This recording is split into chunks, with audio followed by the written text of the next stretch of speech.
Hello and welcome to the In the Pocket podcast. I'm Logan Martin. That's Sander Cook. Max Sturm's not with us tonight. He actually has the evening. He's the evening host for Fox 22 Bangor. Is that, did I have that right? I forgot what he said his Yeah, responsibility is, but he's doing the late night news the tonight. late night news. So if you're in Maine, around the area, go check that out. He does a great job. We're going to get right into it. We don't want to waste any time. Thursday night football, Minnesota Vikings in Los Angeles, in Inglewood, California. Chargers at home, favored by 3.5 points. What do you think, Xander? Uh, yeah, looking into tonight, oh, dude, I just want to point out those Chargers alternates that they're doing, throwback to '06. Oh my God, those are going to be so beautiful to watch. Um, but both have really bad defenses. Chargers got cooked for 38 against Indianapolis. Minnesota gave up over 200 receiving yards to Devontae Smith and AJ Brown, who are two great receivers, by the way. You look into this matchup, it's going to be pass heavy. You got the Vikings with Jordan Addison and Justin Jefferson. Chargers got Keenan Allen, Quentin Johnston, and Ladd McConkey. So, in my opinion, it all comes down to who is going to lead their team to win. Who do I want for that final drive for the win? And I want Justin Herbert. I think it's going to be a high scoring game, and I got Chargers 34-27. Wow, I love it. And I think you put it perfectly. I'll go through some stats. Minnesota defensively, I mean offensively, they're 32nd on third down. Not doing very good, and especially for a pass heavy team, they've been certainly pass happy ever since Carson Wentz came in. Haven't really utilized running the football. Jordan Mason, who they traded for, they really haven't been handing him the rock in situations where they just need to hand the ball off. So that's what concerns me in this game. Minnesota's D is second on third down. They're fourth in the red zone on defense. They're pretty stout. Brian Flores has coached these boys up, and we've seen it. But we also saw them be vulnerable last week against the Eagles, where Jalen Hurts threw for 326 yards on them, and just like you said, I narrowed this decision down to the quarterback play. And either quarterback on the Vikings, you question what you're going to get out of them, and you know what you're going to get out of Justin Herbert. If Joe Alt's back this week, 6'9", 300 plus pound left tackle, that's huge. They're missing their two starting tackles, and they have been. Both of them ever since New York. Slater ever since he got injured early in the season. But anyway, I agree with you. I think the Chargers handle business. They need this game. They have not been playing good lately. Um, Unlucky sometimes, and they've played really bad at times. Like last week against the Colts, that scoreboard doesn't tell the story. The Colts dominated the Oh, Chargers. yeah, Yeah, exactly. They're scoring at will. right. This might be a home game for Minnesota, but I don't think it matters. Give me the Chargers 27-23. They cover the 3.5 point spread. And Max just texted, he's got Chargers winning 26-23. Oh wow. So he's got Minnesota covering. I like that. I like that. And I bounce back and forth on this game, but I told myself I need to play it based on who the best player is, and it just so happens to be at the quarterback position. So I want to focus on the quarterback play. Mhm. Next game. Oh, Miami at Atlanta. But this is a terrible matchup for Miami. If you think about it, and I said this when I had Atlanta winning outright and covering against the Bills. Remember when I had that pick? I said they're going to win because that defensive line is fast and they can contain Josh Allen. They're not going to allow Josh Allen to use his feet to be Superman. When it's third and 12, Josh Allen's not going to be able to scramble for 28 yards and just completely flip the momentum. And Miami's offense is fast and the defense is bad. And this Yeah. Atlanta defense has shown itself to be really good at times. Even when like Carolina won 30-0, it wasn't the defense's fault. It was because Michael Penix kept throwing pick. He threw a pick six and then threw another pick to put him right in prime spot to score. So this Atlanta defense is still second in the league when it comes to defense. Like this defense is nice. So I think this is a blowout. I think Atlanta controls this. I think they win 30-17, cover the spread. I am going to agree with you there. I mean, Miami just got completely dominated against Cleveland. It was 31-6. And you look at the performance from Miami's offense. Jalen Waddle only one catch, Tua with 3 interceptions. And then going back to Miami's defense, they gave up over 75 rushing yards and 3 touchdowns to Quinshon Judkins. You are the worst rush defense in the league. Now you have to face Bijan Robinson, who can go off for that 125, 150 rushing yards, who can go off for those 75 receiving yards. That's bad news, man. I'm with you on this one. I got Atlanta winning in a blowout. I'm going 33-13. Wow. And yeah, and Max texted, he's got Atlanta 24-10. Awesome. Awesome. So we all got Atlanta winning and covering, but a casual NFL fan will be like, well, we've seen Atlanta play bad and then really good and then bad and really good, which is the truth. But if you look up look at the matchup itself, you know what I mean? It's a tough matchup for Miami in my opinion. And if Yeah, I'm wrong, I'm really wrong. they're with you, brother. Next game, we got the Jets at Cincinnati. Let me look at the spread, man. Cincinnati favored by 6.5 points. Wow. They they are at home. The Jets offense, dare I say it, way worse than Tennessee's offense. And I call Tennessee's offense a high school football team. Jets offense, no matter if it's Justin Fields or Tyrod Taylor, this is elementary, dude. This is such an elementary school offense. You got Fields barely throwing the ball, and when he does, he's just super inconsistent. And then you throw in Tyrod Taylor, he throws a couple interceptions. It's just a terrible, terrible offense. The pass protection isn't the best. The run offense isn't the best. I don't know why they don't feed Brees Hall 20 times a game. He is that workhorse. He's the guy that's going to get you down the field, and you don't give it to him. And I want to go back to last week. I know I said I wouldn't fire coach year one, but after that performance against Carolina, how fucking lackluster it was, I might be with you and Max here on the fire Aaron Glenn train if they go to 0 and 9, go to 0 and 10, go to 0 and 11. Right.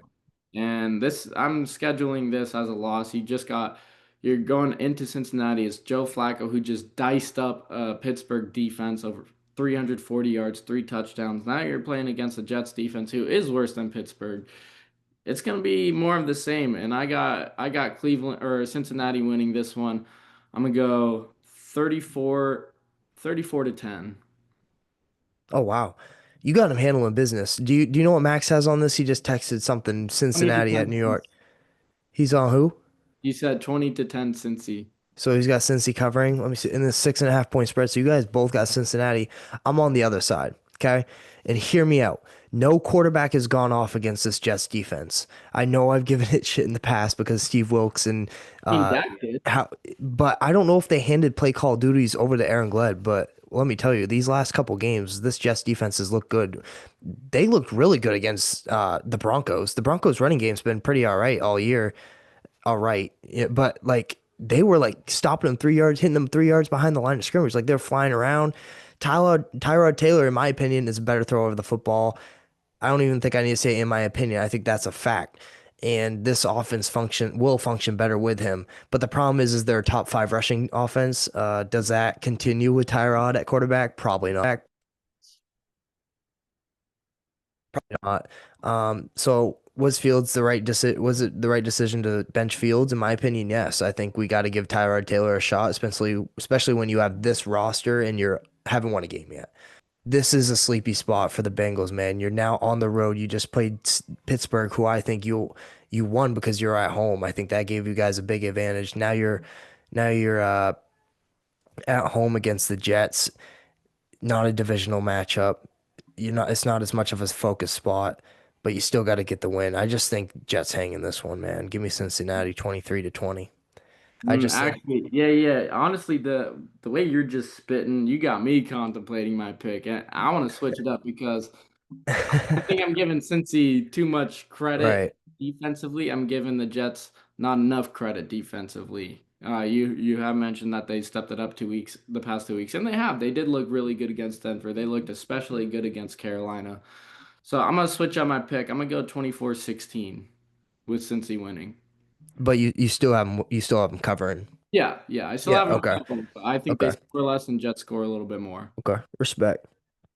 And this next spot, Cleveland at New England, as a New England fan, I feel a little nervous, man. I feel a little nervous. Mm. I know if you were playing Cleveland and you're a Steelers fan, you'd be a little nervous too. and it's the defense.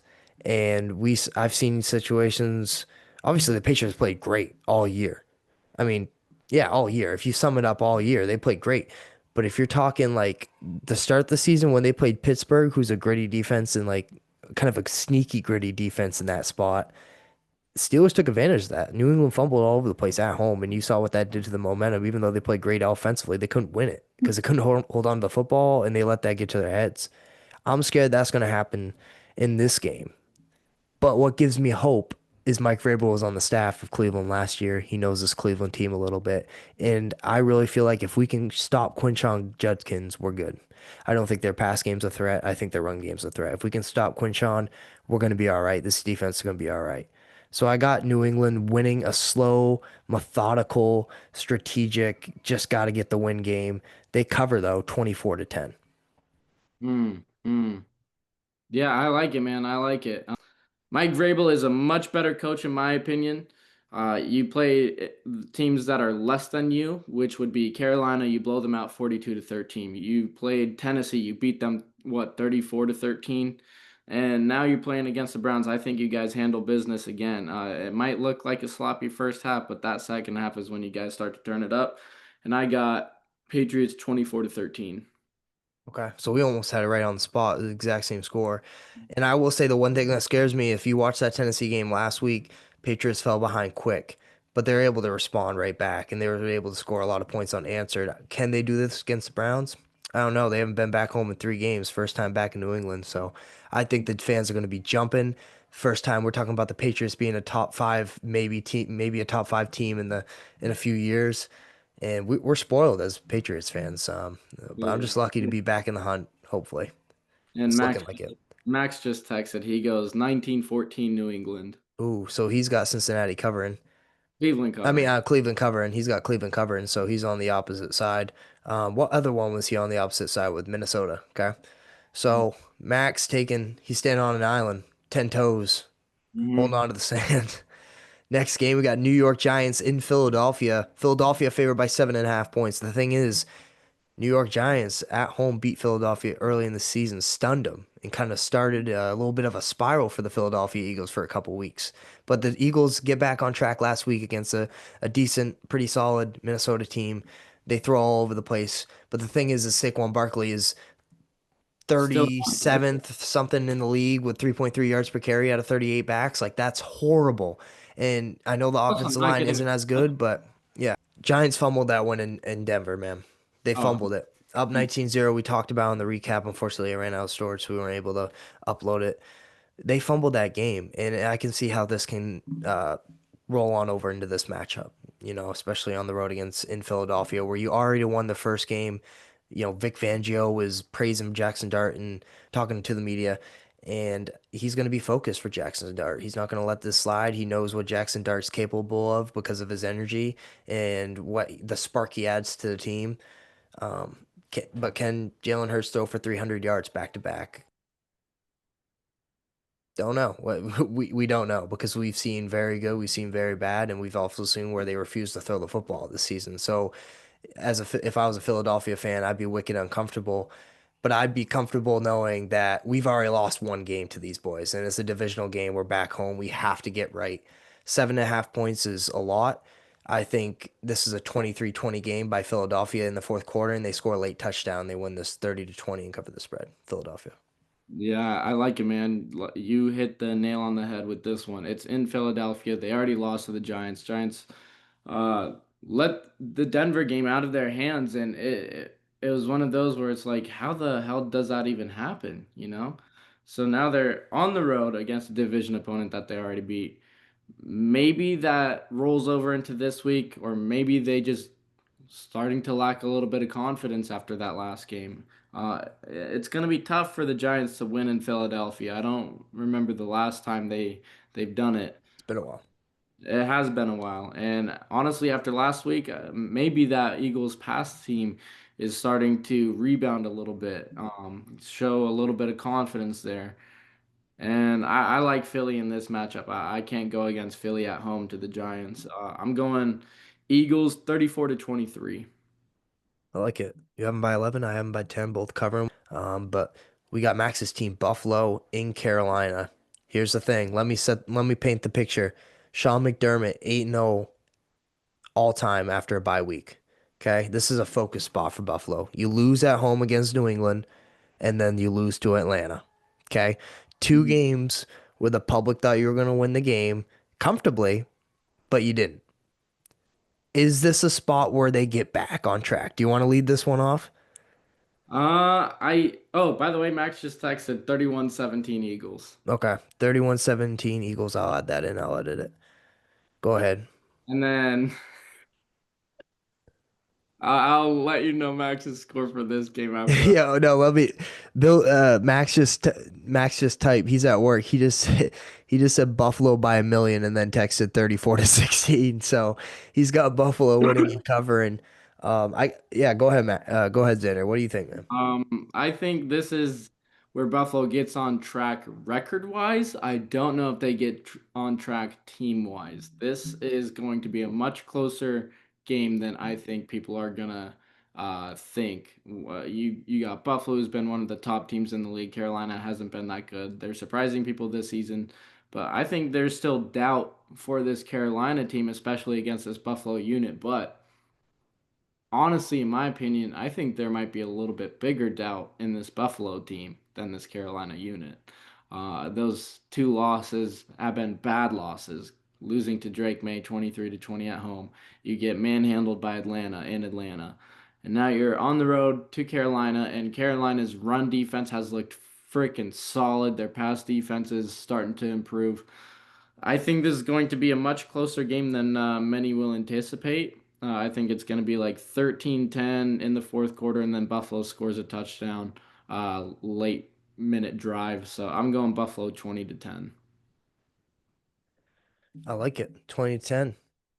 You got a Buffalo cover. I mean, 7.5 points is a lot considering you've lost two in a row. Now you're on the road in Carolina against a Carolina team that's been playing great lately. No Bryce Young. Andy Dalton's going to be in there. Um, Man, this Buffalo roster is just not Rifle. impressed. What do you say? Red Rifle. The red rifle's back, man. And man, I just don't see him scoring points with him though. Like I can't. It's been a while since he's been in that quarterback in a game. It feels like it might not be as long as I think, but from what I can remember, I can't remember the last time I saw Andy Dalton back there. From what I remember, the last two seasons have been Bryce Young kind of proven himself to be in the conversation as a top 32 quarterback in the league. But this, like what I was about to say, is this Buffalo roster is just not impressive to me, man. It's not impressive to me. And Josh Allen has to put that cape on his back in so many moments in big games. I just still think they're better in Carolina, man. Give me Buffalo 27-17. No Yeah. Bryce Young, I think hurts them, even though Bryce Young isn't really an elite quarterback. You know, I think it will play enough of a role where Buffalo can handle business. Mhm. Next game, man. Chicago at Baltimore. Baltimore favored by 6.5. What do you got, Xander? Um, this is going to be up in the air because we do not know if Lamar is on track to play against Chicago. So I'm going to give two predictions here because we don't know if he's going to play or not. No. Give one. Give one. Give Because one, I'm giving one too. you're giving one, dude. Can I give you a hint? Can I give you a hint though? I'm predicting as if he's not playing. You're predicting as if he's not playing. Correct. Oof. I don't know. They did say he's starting to practice again. We don't know if he's gonna be able to play though. So honestly, you're at a point in the season where it's like you gotta play Lamar, dude. You're 1-5. It's go time now. You gotta play Lamar. Especially if he's starting to practice on a Wednesday. So I'm gonna do this as if Lamar is playing because now is the time to start him, Okay. injury or not. You gotta start him. Um, Now with that being said, I still like Chicago in this matchup. I do. I do. Brian Johnson has coached an unbelievable season so far. Caleb Williams is having by far the best season of his career. Now you're heading into Baltimore, who has a terrible pass defense, pretty bad run defense. You got Swift, who just went off for over 100 rushing yards. Caleb has all the receiving units at his hands. So it's going to be in my opinion, a dominating performance offensively for the Chicago Bears. I do think it's going to be a much closer game because again, Lamar is playing. Um, so with that being said, I'm gonna go Chicago 29-26. Wow. So you got Bears winning outright as 6.5 point underdogs.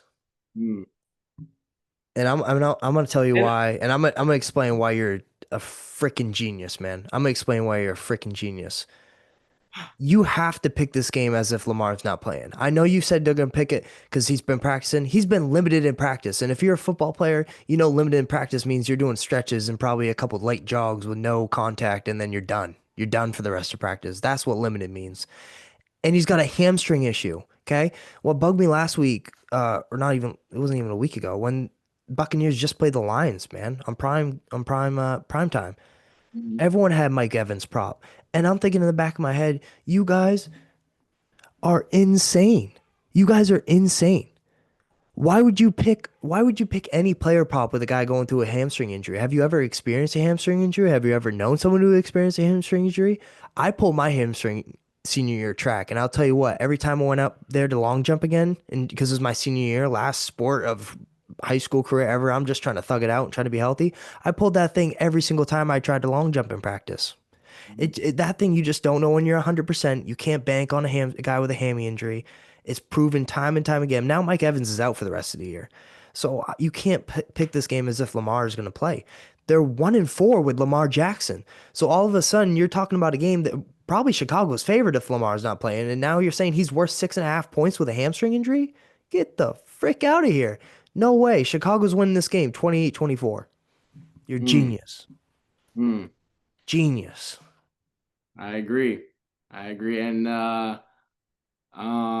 Max texted, he goes 23-20 Chicago. Thank you. Hmm. Thank you. I just Delusional. This line's crazy. And if I lose that, I'm gonna be so mad. I'm gonna be so mad. I'm gonna be so Yeah, mad, man. I Cause just that don't see I just don't see a world this Sunday where Baltimore wins more than 6 points, dude. Like you get like you mentioned, Lamar's coming back from a hamstring injury, and I'm assuming he right. does play because like I mentioned, it's fucking go time, dude. You're 1-5, one more loss, you're kind of cooked.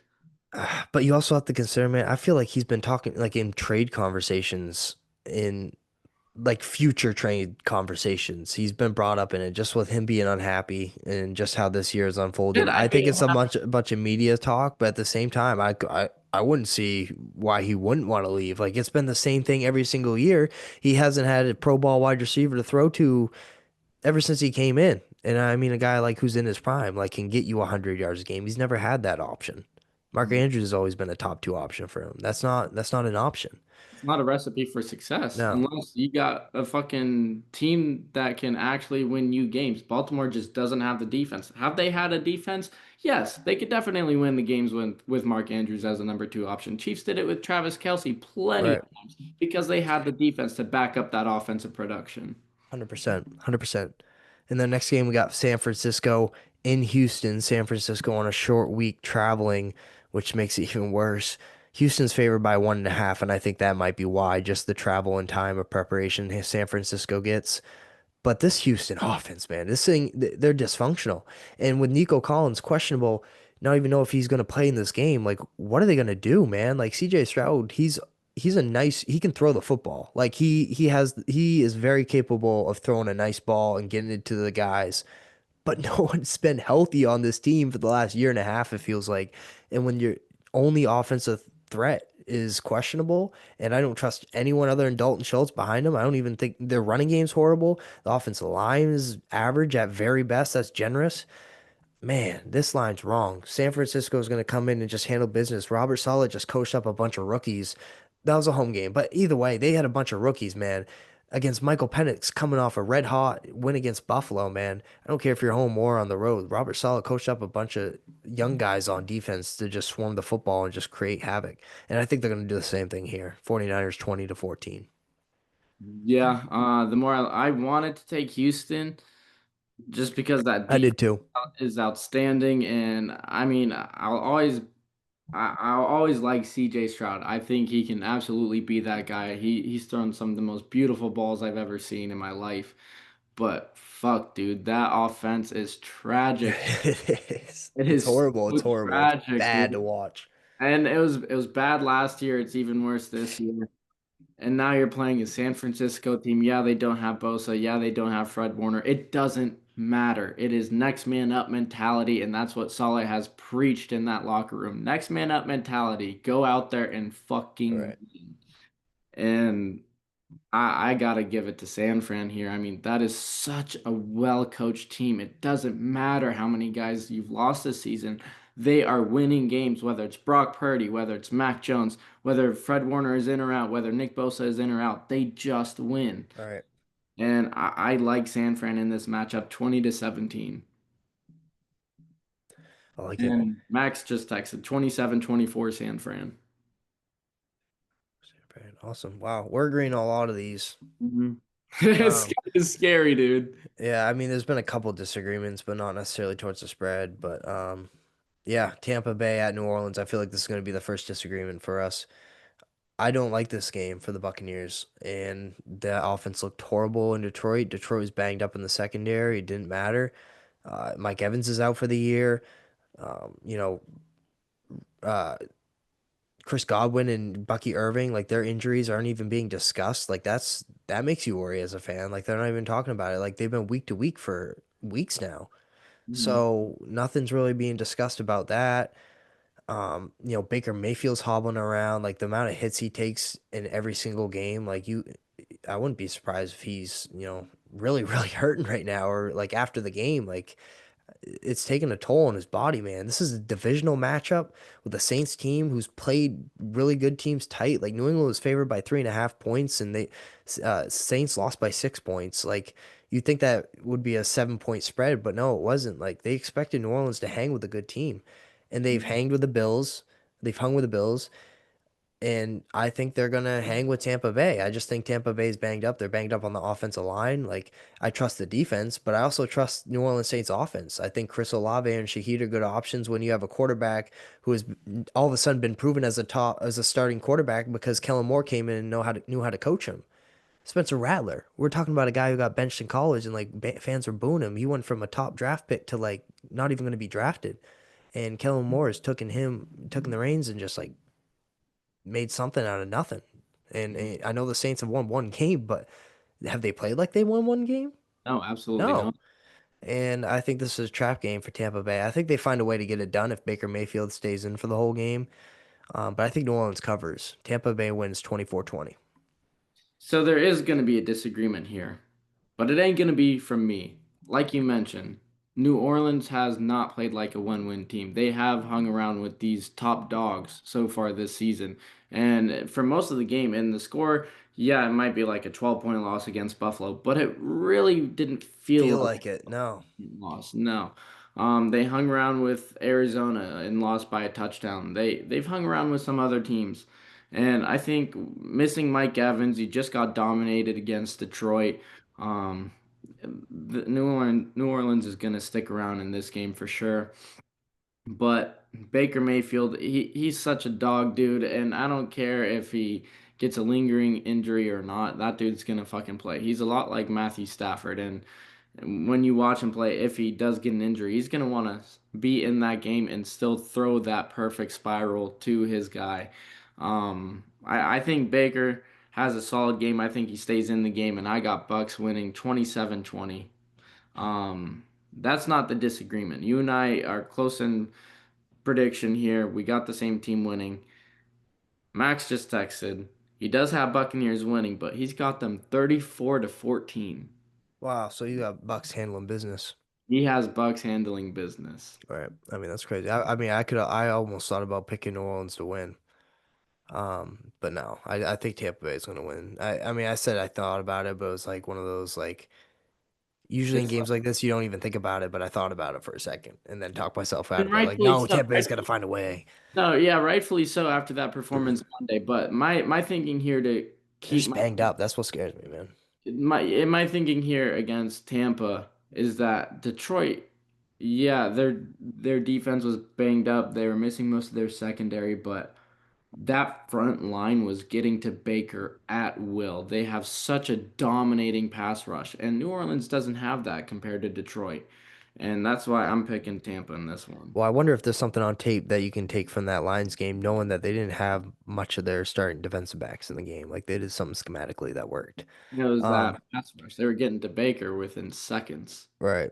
Next game, man, Dallas at Denver. I want to kick this off, man. Go I for it. switched this pick and then I switched it right back because I said, you know what? F that. I need to stand 10 toes on what I had originally. Okay. Will this Dallas offense be stopped? I don't think so, man. I don't think so. I came out hot saying this offensive line was going to be great at the start of the year, and it has been. The running game's been good, man. Javonte Williams turned into a running back getting 100 plus yards a game. You got George Pickens and CD Lamb. CD Lamb misses 5 weeks and he comes back and doesn't miss a step.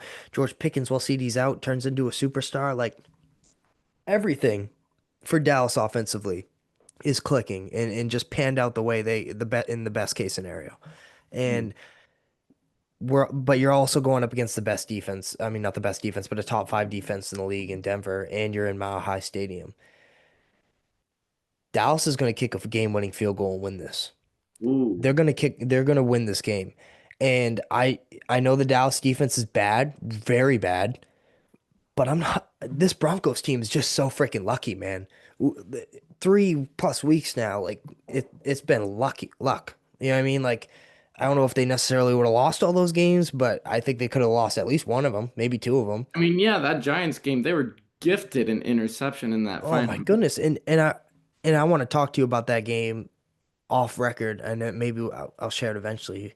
Too late to go back into that Giants Broncos game, but there's a lot of things on film Giants defensively that just like how do you make those mistakes? And it was coaching. It was coaching errors because he put his players in bad situations where the players didn't know what to do and where to be and what how to play it. Anyway, Dallas is going to handle business, man.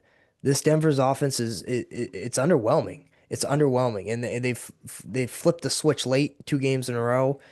Whatever, fine. But like you also have to remember this Broncos offense for 3 quarters didn't do anything. So I just think this Dallas offense is just way better than the Denver offense and better than the Denver defense. Is that crazy to say that this Dallas offense is better than the Denver defense? I I don't don't think know. it is because Dallas is the second best or third best scoring team in the league right now. They're averaging over 30 points per game.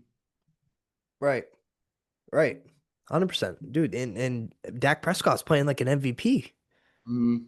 He and is. Jake Ferguson's getting 2 touchdowns a game. And Williams is going for 110 a game. And George Pickens is getting 90 a game. And CeeDee Lamb's getting 110 a game. And speaking of Ferguson, dude is freaking top eight in receptions as a Dude, yeah. Yeah. I mean, Schottenheimer's done something with this offense. And like when they made the hire, it seemed like it was because of what he did as an offensive coordinator. We've seen what they did in the regular season, but he's backed it up. he has. Yeah, he absolutely has.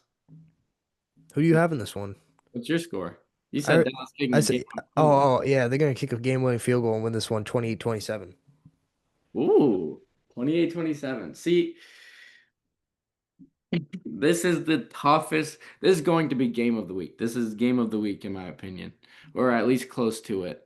This is a tough game to predict because I don't know whether I like Dallas against the Broncos just because the Broncos offense has been underwhelming. The defense has been underwhelming at times. At times, they turn it up a notch in that fourth quarter. But that offense from Dallas has just been on freaking fire to start the year. Pickens, CD, you got Javonte Williams who has unlocked his what 2020 2021 version. I don't Like even know if he has had a version of this. that went his like first year or two at Denver, he had a pretty solid season. Shots And like I after like that, big went off the backs. face of the earth. And then so I mean that offense is clicking on all cylinders right now. It's tough to pick against them, Right. but I'm going Denver. I'm going Denver. Dallas has not beaten the Broncos since They haven't. 1995. And now you're going to Denver, Changes. a mile high. That environment is tough to play at if you're an away team, and Denver is used to that. And now you're going up against arguably the best defense you're gonna play all season. You got the Broncos who scored 33 points in one quarter to win the game, and now it's gonna roll over. You're gonna play Dallas, who has a way worse defense than the Giants. I think the Broncos offense taps into a little bit of what they had in that fourth quarter, and I do have them winning. And this score, it shocks me even, but I'm going 24-17 Denver. Wow, so you got Denver winning and covering. Do you know what Max says on this? Max did not text, so we'll get to Okay. Yeah, we'll get to that. But so I'm on Dallas, you're on Denver, man. that. Mhm. This might be It's let's do such a a head to head on this one. it's such a hard pick too because And I love Dallas in this one, but I love Denver in this one. you know how I mentioned I switched. I had Dallas originally winning, and then I switched. And I'm like, Denver's gonna win this game. And I'm like, dude, stop! Don't talk yourself out of it. You know why you picked in the first place. And then I just stuck with my roots. Okay, Indianapolis at home versus Tennessee. Indianapolis favored by 14.5 points. I'm gonna just say the score. I don't want to talk about it. Indianapolis wins 30-7. Yeah, I'm with you on this one. I'm just gonna say the score. I'm going 34-10 Colts. Sweet. Okay, two games left. Green Bay in Pittsburgh. Green Bay favored by 4 points. Pittsburgh's going to cover this game, man. And the reason why is because Green Bay just can't cover a game. They couldn't cover against Arizona, couldn't cover against the Bengals, and I had Arizona and the Bengals in that because I knew they couldn't cover, and it didn't happen. Green Bay's still a really good team. They just haven't been playing that great this season, in my opinion. They're the one team that's won enough games, but they're just not talked about it because they're just not talked about because they're not explosive. And Josh Jacobs been underwhelming, just like Saquon's been underwhelming, and the wide receiver room has been underwhelming. Like they have a great deep pass game, but they have nothing short, nothing in your intermediate, and it's really hurting their offense. Um, and I think for Jalen Ramsey and Joey Porter Jr. and the defensive back room itself, like they're a lot happier facing Romeo Dobbs Oh yeah. and compared to Jamar Chase and T. Higgins and those guys. So I think that's why Pittsburgh hangs in this. I wouldn't be surprised if Pittsburgh wins. I have them covering. Give me I'm going with the Steelers in this matchup, and the reason for this being Mike Tomlin's record after a Thursday night road game is 7-2. He's wow. 7-2 record after a Thursday night road game.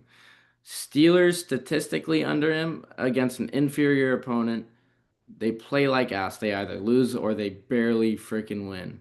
Against good teams in the regular season, that is, in the regular season, I want to point that out. They play up to their competition. They keep it close. Either they'll lose but keep it close, or they somehow pull off a miracle win. This is Aaron Rodgers against his former team in Green Bay. You got prime time at Heinz Field. You already know by the fourth quarter, Renegade is going to be playing. And when Renegade plays, that crowd feeds into it. The Steelers Oh man. players feed into it. And a big play happens almost all the time. And I think that's what's going to happen. It's going to be a close game in the fourth quarter. Boom, Renegade turns on. You have all those yellow, terrible towels. You have a team wearing all yellow. They're going to feed off that Dude. man in prime time. And I'm going Steelers winning this game 24-20. Dude, we did it to each other. This is the first time in show history where I made you change your choice and you made me change mine. I'm gonna root for the Pittsburgh Steelers in this one, man. Give me the Steelers. Give me them 23-20. We're gonna flip this around. I agree with you. I And like it, dude. I just I didn't I feel too confident about the Packers, but like I don't know, just had a net, I feel instant thought. more awkwardly enough, I am not confident in our defense, but I'm confident in Right. this matchup. I believe that Aaron front Rodgers. seven can get to Jordan Love. I believe the secondary are going to play much, much better than what many people are going to think, solely because there's no T. Higgins, there's no Jamar Chase. You're playing Romeo Dobbs, you're playing Matthew Golden, Tucker Reed. Kraft. Yeah, They're dude. good, but they're not Jamar Chase, T. Higgins. Exactly. And I think that Pittsburgh secondary steps it up tenfold in this matchup. Yeah. So I'm going Pittsburgh 24-20. Like it. Both got them by 3, and you made me switch, so kudos to you. Um, last game on the board, Washington and Kansas City. I don't want to talk about it that much. Kind of want to go watch this game. It's about to start. So, Give me Kansas City 27-10. Washington, no Daniels. They're not going to force him back. They'd rather just get a good draft pick. We talked about Terry McLaurin so much this year, and all he gets out of it is not playing. So, you remember those? Obviously, remember we made Terry McLaurin, Micah Parsons videos, talked about it, how he deserved the money, and they needed to pay him. And I mean, it showed why they needed to pay him because imagine if they didn't give him the contract, imagine what the games would have been like when he did play, if he didn't play. So this Washington team might have the worst roster in the league. Ooh, Kansas City is going to handle it. I don't know about worst roster in the Well, league. well, in terms of what the state right now, if you look at what Yeah. the yeah, So yeah, I'm with you on this one. they just lost to the Cowboys 44-22, man. I mean, you look at the Chiefs team, you got Patrick Mahomes clicking on all cylinders. He's looking like an MVP front runner. You have Travis Kelsey balling out. You just got Rasheed Rice back, and he just freaking untapped that offense by a lot. It's gonna be a high scoring game for the Chiefs. It's gonna be a low scoring game for the Commanders. I'm going Chiefs winning this one. Not even gonna talk much about it after this. Is 42-16 Kansas City. You're hilarious, Sandra. I love it though. You're hilarious, dude. Yeah, Don't ever give me shit about the Chiefs again. Then tell me they're gonna score I, 42 I, points. it's against Commanders who just gave up 44 No, no, against. no, no, no. You're dead right. They're dead. Yeah, like I just said, the Commanders right now, the state they're in, the worst roster. There was at one point in the season, probably still are. I could double check it on my spreadsheet right now, but they were averaging like allowing their opponent to get 14 yards per completion. That's ridiculous, dude. Anyway, Kansas City's gonna steamroll. I'm gonna get the graphics loaded in. Hopefully, I can upload this tonight, if not tomorrow morning. This is the In the Pocket podcast. I'm Logan Martin. That's my boy Xander Cook. We appreciate you guys tuning in. Until next week, keep these records going, baby. So long. Peace.